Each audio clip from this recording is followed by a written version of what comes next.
नमस्कार, आपका नए और प्रेस वीडियो में हार्दिक स्वागत है। सभी पेंशनर्स, केंद्रीय कर्मचारियों, राज्य सरकार के कर्मचारियों के लिए डीए में बढ़ोतरी को लेकर बड़ी खबर आई है।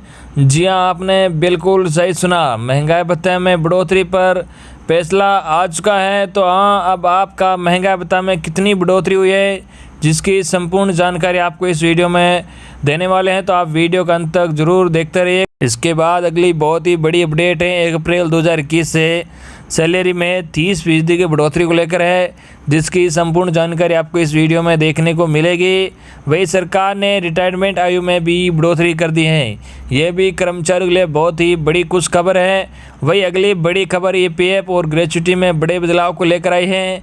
जी हाँ, महंगाई भत्ता बढ़ोतरी पर आदेश सहित राज्य सरकार के कर्मचारियों के लिए गुड न्यूज़ आई है। इसी के साथ कुछ और भी बड़ी खबरें हैं जो आपको इस वीडियो में देखने को मिलेगी। तो बने रहे आप वीडियो को लास्ट तक और जानिए महत्वपूर्ण खबरों को सबसे पहले। इससे पहले अगर आपने अभी तक भी इस वीडियो पर एक लाइक नहीं किया तो एक लाइक कर दीजिए, क्योंकि आपका एक लाइक ही हमारी मेहनत का फल होता है। और चैनल को भी फ्री में सब्सक्राइब नहीं किया तो सब्सक्राइब कर लीजिए, ताकि आगे भी आपको कर्मचारी और पेंशनर से जुड़ी हर एक लेटेस्ट अपडेट सबसे पहले देखने को मिलती रहे।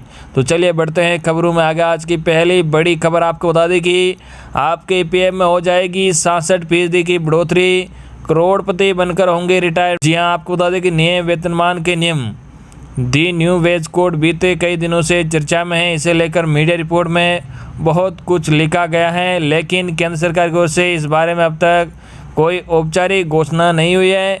ध्यान देने वाली बात यह है कि जब भी नया वेज कोड लागू होगा, निजी सेक्टर में काम करने वालों के लिए बड़ी राहत की बात होगी।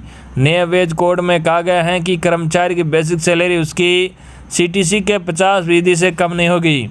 इसका असर कर्मचारियों के ईपीएफ की रकम पर होगी। कर्मचारी और कंपनी हर महीने बेसिक सैलरी का 12% योगदान पीएफ में देंगे।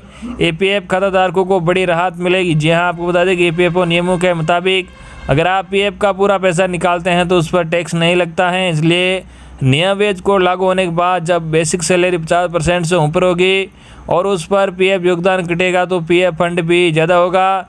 यानी जब कर्मचारी रिटायर्ड होगा तब उसके पास पहले के मुकाबले ज़्यादा पीएफ बैलेंस होगा। वही आपको बता दें कि नए वेज रूल के मुताबिक पीएफ कैलकुलेशन की बात करें तो मान लीजिए आपकी उम्र 35 साल है और आपकी सैलरी 60,000 रुपये महीना है। इस केस में अगर 10% का सालाना इंक्रीमेंट मान लिया जाए तो मौजूदा पीएफ की ब्याज दर 8.5% पर रिटायरमेंट की उम्र तक यानी 25 साल बाद आपका कुल पीएफ बैलेंस होगा 1,16,23,849 रुपये। वही पुराने के मुकाबले 66% ज़्यादा बनेगा पीएफ फंड। जी हाँ, आपको बता दें कि आप मौजूदा पीएफ योगदान से इसके पीएफ बैलेंस की तुलना करते हैं तो रिटायरमेंट के बाद पीएफ बैलेंस की रकम 69,74,309 रुपये होती हैं। यानी नए वेज रूल से पीएफ बैलेंस पुराने फंड से कम 66% ज़्यादा होगा। वही ग्रेच्युटी की बात करें तो नए वेज कोड के मुताबिक कर्मचारी ग्रेच्युटी में भी बदलाव होगा। ग्रेच्युटी की कैलकुलेशन अब बड़े बेस पर होगी, जिसमें बेसिक पे के साथ साथ दूसरे भत्तों जैसे ट्रैवल स्पेशल भत्ता वगैरह शामिल है। यह सब कुछ कंपनी की ग्रेच्युटी खाते में जुड़ेगा। वही आपको बता दें कि पेंशन पाने वालों के लिए बड़ी खबर है, सरकार ने बदल दिया है नियम, करोड़ों लोगों को होगा सीधा फायदा। जी हाँ, आपको बता दें कि सरकार की ओर से जारी नियमों के मुताबिक अब डिजिटल तौर पर जीवन प्रमाण पत्र यानी लाइफ सर्टिफिकेट पाने के लिए आधार को स्वैच्छिक बना दिया गया है। इलेक्ट्रॉनिक्स और आईटी मंत्रालय की ओर से 18 मार्च को इस संबंध में अधिसूचना जारी हुई है। इसमें कहा गया है कि जीवन प्रमाण पत्र के लिए आधार की प्रमाणिकता स्वैच्छिक आधार पर होगी। वही आपको बता दें कि नए नोटिफिकेशन में बताया गया है कि अब इंस्टेंट मैसेजिंग सॉल्यूशन ऐप संदेश और सरकारी कार्यालयों में हाजिरी लगाने के लिए आधार ऑथेंटिकेशन को भी स्वैच्छिक कर दिया गया है। अब क्या होगा पेंशनर्स के लिए? जी आपको बता दें कि डिजिटल लाइफ सर्टिफिकेट की शुरुआत बुजुर्गों को राहत देने के लिए की गई थी। पेंशन लेने के लिए अपने जीवित होने का सबूत देने के लिए उन्हें लंबी यात्रा कर पेंशन वितरित करने वाली एजेंसी के समक्ष उपस्थित होना पड़ता था। इसके बाद वो लोग जहां नौकरी करते हैं वहां से उन्हें जीवन प्रमाण पत्र लाना होता था और उसे पेंशन वितरण एजेंसी के पास जमा कराना होता था। डिजिटल तरीके से जीवन प्रमाण पत्र जारी करने की सुविधा मिलने के बाद पेंशनरों को खुद संगठन या एजेंसी के समक्ष उपस्थित होने की अनिवार्यता से निजात मिल गया है। क्यों हुआ ये बदलाव? कई पेंशनर कई पेंशनर ने इस मामले में शिकायत की कि आधार कार्ड नहीं होने की वजह से उन्हें पेंशन मिलने में कठिनाई उठानी पड़ रही है या उनके अंगूठे का निशान मेल नहीं खा रहा है। इसके लिए कुछ सरकारी संगठनों ने जहां 2018 में वैकल्पिक रास्ता निकाला था, वहीं अब जारी अधिसूचना के जरिए आधार को डिजिटल जीवन प्रमाण पत्र जारी करने के लिए स्वैच्छिक बना दिया गया है। वही अगली बड़ी खबर आपको बता दें कि राज्य के लाखों सरकारी कर्मचारियों को मिला बड़ा तोहफा। 1 अप्रैल से 30% बढ़ेगी सैलरी। रिटायरमेंट उम्र 58 से बढ़कर हुई 61 वर्ष। जी हाँ, आपको बता दें कि तेलंगाना सरकार ने सरकारी कर्मचारियों को बड़ा तोहफा दिया है। तेलंगाना सरकार ने सभी सरकारी कर्मचारियों और शिक्षकों के वेतन में 30% फिटमेंट के साथ बढ़ोतरी की घोषणा की है। साथ ही सेवानिवृत्त उम्र 58 वर्ष से बढ़ाकर 61 वर्ष कर दी है। मुख्यमंत्री के चंद्रशेखर राव ने विधानसभा में इस आशय की घोषणा की है। उन्होंने कहा कि इससे करीब 9,17,000 कर्मचारियों और पेंशन भोगियों को लाभ होगा। इसमें ठेका कर्मचारी, आउटसोर्सिंग कर्मचारी भी शामिल है।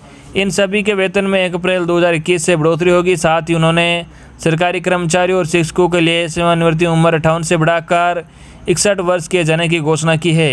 1 अप्रैल से बढ़ेगी सैलरी। जी आपको बता दें कि राव ने कहा, मुझे ये घोषणा करते हुए खुशी है कि राज्य के सभी कर्मचारियों और शिक्षकों को वेतन में 30% फिटमेंट फैक्टर बढ़ोतरी की जाएगी। इस आदेश को 1 अप्रैल 2021 से लागू किया जाएगा।